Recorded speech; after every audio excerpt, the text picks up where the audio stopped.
तो Radhe Radhe YouTube family, कैसे हैं आप सभी लोग। आशा करती हूँ आप अच्छे होंगे और अपने अपने घरों में स्वस्थ होंगे। तो चलिए आज बात करते हैं एक नए टॉपिक पर। आज का मेरा टॉपिक ये है कि लड्डू गोपाल जी की सेवा आप किस प्रकार कर सकते हैं। बहुत ही साधारण पूर्वक विधि अनुसार हम लड्डू गोपाल जी की सेवा कैसे करें और लड्डू गोपाल जी की सेवा कैसे करी जाती है, आप लड्डू गोपाल जी की सेवा किस प्रकार ले सकते हैं। तो चलिए बने रहिएगा इस वीडियो में, लास्ट तक वीडियो को ज़रूर देखेगा बिना स्किप करें। तो चलिए आइए स्टार्ट करते हैं वीडियो। तो सबसे पहले आपको क्या करना है, जब भी आप अपने घर में, अगर आपके घर में नए लड्डू गोपाल जी हैं, नए ठाकुर जी हैं, या फिर आप मेरे नए सब्सक्राइबर्स हैं, आपको नहीं, जिन लोगों को नहीं पता कि लड्डू गोपाल जी की सेवा किस तरीके से की जाती है, तो सबसे पहले आप अपने घर में लड्डू गोपाल जी को किस दिन लाइएगा। आप राधा अष्टमी या जन्माष्टमी पर लड्डू गोपाल जी को ला सकते हैं। अगर आप इतना इंतज़ार नहीं कर सकते तो आप किसी भी एकादशी को लड्डू गोपाल जी को अपने घर में ला सकते हैं।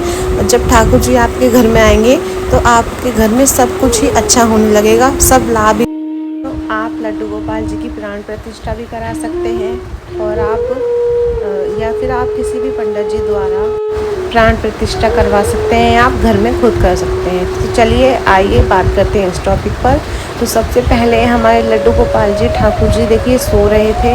तो सबसे पहले हमें बहुत आराम से तालियां बजा बजा के अपने ठाकुर जी को सवेरे जगाना है और बहुत आराम से हमें अपने ठाकुर जी को गद्दे के ऊपर आराम से बिठाना है। जो भी हमने उनका आसन बिछाया था रात को, उस पर हमें अपने ठाकुर जी को बहुत आराम से, बहुत प्यार वकूल, देखो मैंने खाट पे आसन लगाया था लड्डू गोपाल जी का, तो मैं अपने ठाकुर जी को उन पर ही सुलाती हूँ क्योंकि गर्मियों का टाइम है और हमारा छत का कमरा है बिल्कुल, और तो गर्मी बहुत रहती है, इसलिए मैं लड्डू गोपाल जी को इस तरीके से सुलाती हूँ कि उन्हें गर्मी ना लगे। तो देखिए मेरे ठाकुर जी उठ गए हैं। हम थोड़ा सा हाथ पैर दबाएंगे अपने लड्डू गोपाल जी के, छोटे बच्चे के प्रकार, और पूरी रात से वो सो रहे थे एक करवट, तो उनके हाथ पैरों में भी दर्द होने लगता है, दुखने लगते हैं। तो हमें अपने ठाकुर जी के हाथ और पैर अच्छे तरीके से दबाने हैं, उनकी मालिश करनी है।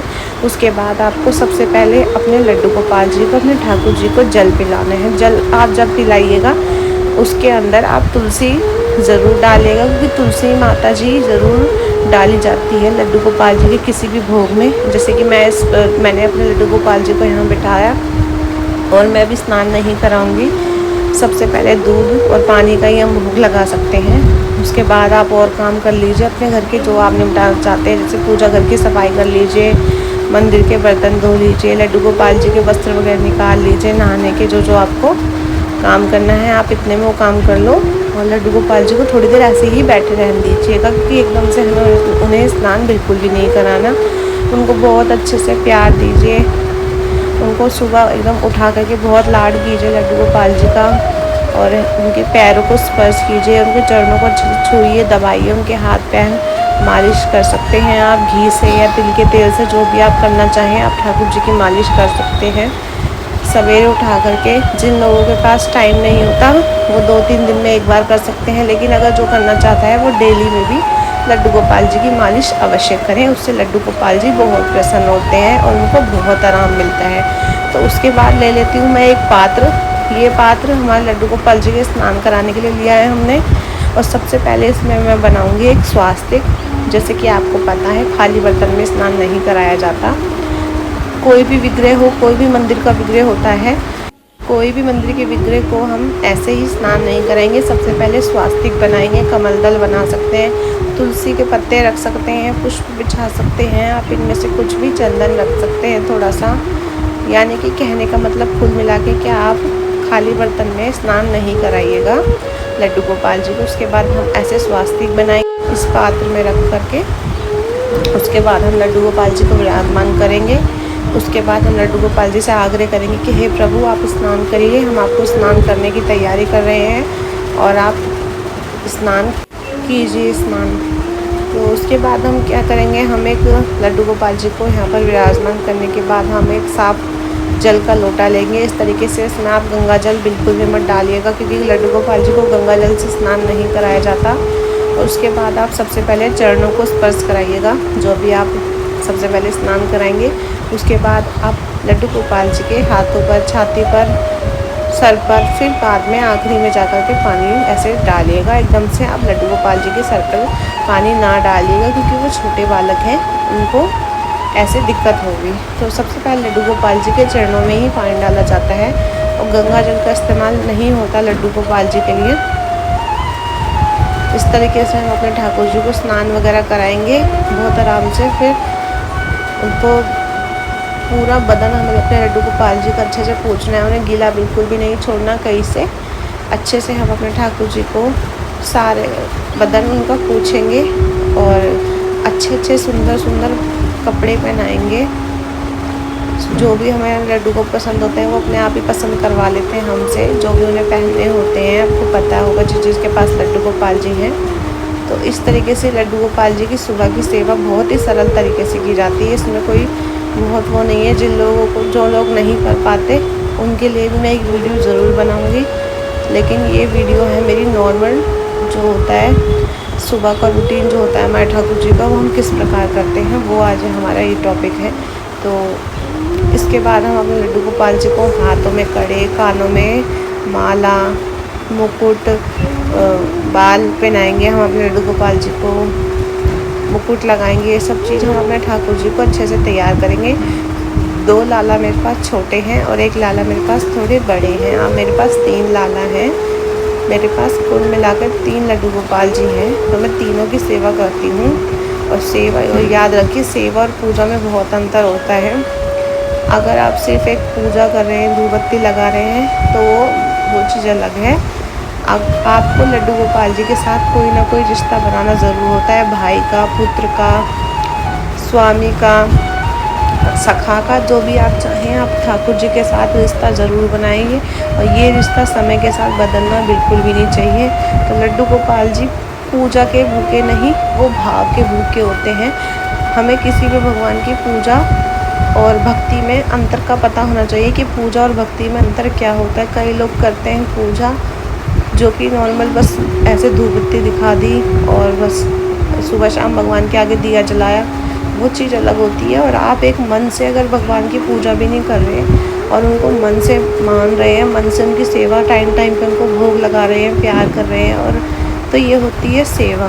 तो आप ये चीज़ याद रखें कि आपको पहली बात तो लड्डू गोपाल जी की सेवा करनी। आप ये सोच के मत कीजिएगा कि हम इनकी पूजा कर रहे हैं, क्योंकि आपको फिर वो चीज़ बोझ लगेगी और ऐसा बिल्कुल गलत होगा। आप ये सोचिएगा कि लड्डू गोपाल जी को हमें इस टाइम उठाना है, उन्हें उठना होगा, उन्हें भूख लग रही होगी, अब हमारे ठाकुर जी प्यासे होंगे, अब हमारे ठाकुर जी को नींद आ रही होगी, अब हमारे लड्डू गोपाल जी को स्नान करने का मन कर रहा होगा।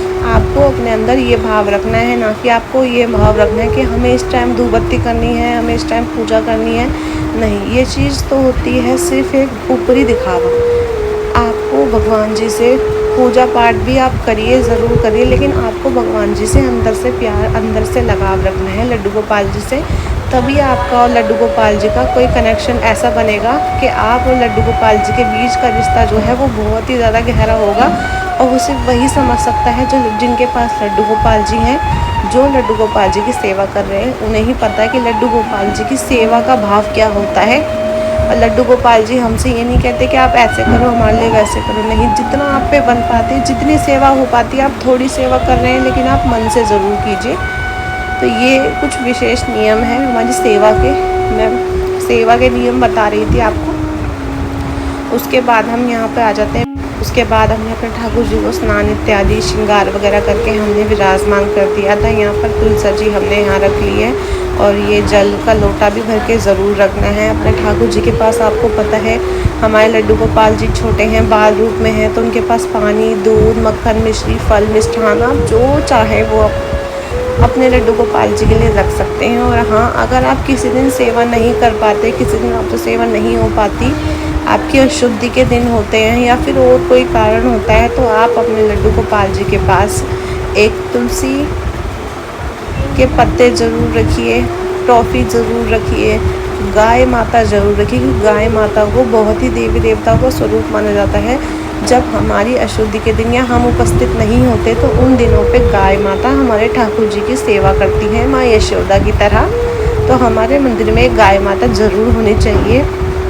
और लड्डू गोपाल जी की सेवा फिर वही करती हैं पूरे दिन, जब हम समर्थ नहीं होते, करने लायक नहीं होते, उस टाइम की मैं बता रही हूँ आपको। गोपाल जी के बस यही नियम है। लड्डू गोपाल जी की पूजा करना कोई आप ये मत समझिए बड़ी बोझ की बात होती है, नहीं। ये जो जिनको सेवा प्राप्त होती है वो बहुत ज़्यादा सौभाग्यशाली लोग होते हैं जिनको लड्डू गोपाल जी की सेवा का मौका मिलता है। और ये सेवा हम जितनी कर पाएँ उतना ही हमारे लिए बहुत कम होता है। तो ध्यान रखिएगा कि लड्डू गोपाल जी की सेवा आपको एक बाल रूप में करनी है, ना कि आपको एक बोझ समझ के करनी है कि मैंने जैसे आपको बताया कि इस टाइम हमें नहीं। आप ये समझिए कि हमारे लाला भूखे प्यासे हैं, हमारे लाला को स्नान करना है, हमारे लाला ये, हमारे लाला वो, हमारे लाला को क्या जी कर रहा होगा खाने का। तो ये सब चीज़ आप समझिएगा और आप ये देखिएगा कि आपके जीवन में बहुत परिवर्तन लाएंगे लड्डू गोपाल जी। यकीन मानिए लड्डू गोपाल जी की सेवा करने के बाद आपको दुनिया की मोह माया का मन बिल्कुल भी नहीं करेगा और आपको दुनिया की बातों से भी कोई फ़र्क नहीं पड़ेगा। आप सिर्फ श्री कृष्ण की भक्ति में रहिए और किसी से कोई मतलब नहीं है। आपको जो जैसा कर रहा है आपके साथ करने दीजिए। आप सिर्फ प्रभु पर विश्वास रखिए। एक दिन आपके प्रभु आपको चमत्कार ज़रूर करके दिखाएंगे। ये मेरी खुद की एक बहुत बड़ी मैं आपको बात बोल रही हूँ। लड्डू गोपाल जी में बहुत ज़्यादा शक्ति है। हमारे ठाकुर जी हमारी ज़िंदगी की बहुत आगे तक सोचकर हमारी ज़िंदगी का फ़ैसला लेते हैं। अच्छा बुरा सब उनके हाथ में हमें सौंप देना है कि हे प्रभु हम तो नादान हैं, हमें कुछ नहीं पता। जो तुम्हें करना है हमारी ज़िंदगी में अच्छा बुरा वो आप अपने हिसाब से करिएगा। तो देखिएगा लड्डू गोपाल जी आपके जीवन में बहुत खुशहालियाँ लाएंगे और आपका जीवन बहुत अच्छा कर देंगे। तो उसके बाद हम लड्डू गोपाल जी को भोग वगैरह लगाएंगे, केले का, दूध का, मक्खन मिश्री का। और अब अपने लड्डू गोपाल के पास कोई चीज़ भी रखी, जैसे कि हमने बिस्किट रखा है तो मेरे लड्डू गोपाल जी को ये बहुत पसंद है। चीज़ वगैरह में जो भी होता है बच्चों की टॉफ़ी, ये नमकीन वगैरह जो सात्विक होता है भोजन, वो हम अपने लड्डू गोपाल जी के लिए पैकेट वाला रख सकते हैं। हमारे ठाकुर जी बाल स्वरूप में हैं तो वो भी बच्चे की तरह आकर के भोग ज़रूर लगाते हैं। तो उसके बाद आपको ये सब भोग अपने घर के खाने में मिला लेना है तो ये प्रसाद बन जाएगा। उसके बाद आप सब लोग अपने घर में जितने भी मेंबर्स हैं वो ये खाइएगा। तो ये प्रसाद के रूप में आप ग्रहण भी कर लेंगे और ये आप ऐसी वैसी जगह बिल्कुल भी मत फेंकिएगा। प्रसाद आप ज़रूर ग्रहण करिए। जो भी आपके घर में बच्चे हैं, जिस भी पात्र में आप लड्डू गोपाल जी को स्नान कराते हैं उस पात्र में, जैसे अगर आप दही से दूध से स्नान करा रहे हैं तो उसको वो चरणामृत बन जाता है। और तो आप अपने बच्चों को अपने घर में जो भी आपके बड़े छोटे जो भी हैं आप उनको भोग स्वरूप प्रसाद स्वरूप वो दे सकते हैं। उसके बाद वो पंचामृत ग्रहण करने वालों वो बहुत ही अच्छा माना जाता है। पंचामृत ग्रहण करना बहुत अच्छा होता है। उससे हमारे जीवन में जो भी भय डर ये सब होता है ये सब समाप्त हो जाता है। तो आप अपने लड्डू गोपाल जी का चरणामृत ज़रूर पिलाइए। और अगर आप चंदन से स्नान करा रहे हैं तो उस चरणामृत को आप किसी पौधे में डालिए, ऐसे वैसे जगह ना फेंकिए, वो पैरों में बिल्कुल भी नहीं आना चाहिए। तो इस तरीके से आप साधारण तरीके से बहुत अच्छे तरीके से सेवा कर सकते हैं लड्डू गोपाल की। लड्डू गोपाल की सेवा बहुत ही आसान होती है। सबसे आसान लड्डू गोपाल की सेवा ही होती है। अगर आप देखो सब काम करते हो वो भी तो आपको एक जीवन का हिस्सा लगता है, लेकिन अगर हम थोड़ा समय निकाल के अपने भगवान की सेवा करेंगे तो वो हमारे लिए ज़्यादा अच्छा रहेगा। क्योंकि हम उनकी सेवा कर रहे हैं जो हमारे लिए सब कुछ है। तो और कामों को एक तरफ करके हम थोड़ा समय निकाल के अपने लड्डू गोपाल जी की सेवा ज़रूर करें। क्योंकि मेरे को नहीं लगता इनकी सेवा से कोई बड़ी सेवा है। तो भाई जो करता है उसको पता है लड्डू गोपाल जी की सेवा का महत्व क्या क्या है। और आपको ये वीडियो कैसी लगी कमेंट में ज़रूर बताना। नए टॉपिक पर आपको किस टॉपिक पर वीडियो चाहिए वो भी कमेंट करके बताना। तो ये था हमारा लड्डू गोपाल जी की सेवा कैसे करते हैं। लड्डू गोपाल जी का सुबह का मॉर्निंग रूटीन है ये कि हम सुबह उठ के लड्डू गोपाल जी की सेवा किस तरीके से करते हैं। तो आप लोग भी ऐसे कर सकते हैं अपने घरों में सेवा। जिन लोगों को नहीं पता कि ठाकुर जी की सेवा किस तरीके से होती है और बहुत आसान तरीके से होती है लड्डू गोपाल जी की सेवा, इसमें कोई वो नहीं है। आप अपने बच्चे को देख सकते हैं जब घर में छोटे से बच्चे को, तो एक लड्डू गोपाल जी की सेवा भी इसी तरीके से होती है। अगर हमारे घर में छोटा बच्चा होता है क्या तो हम उनको खाना पानी नहीं देते हैं ना टाइम से, तो इसी तरीके से हम अपने ठाकुर जी की भी सेवा करेंगे और हमें बहुत अच्छा फल मिलेगा ठाकुर जी की सेवा का। तो इस तरीके से आप लड्डू गोपाल जी की कैसी लगी वीडियो कमेंट में ज़रूर बताना। राधे राधे दोस्तों, मिलती हूँ मैं आपको अगली वीडियो के साथ।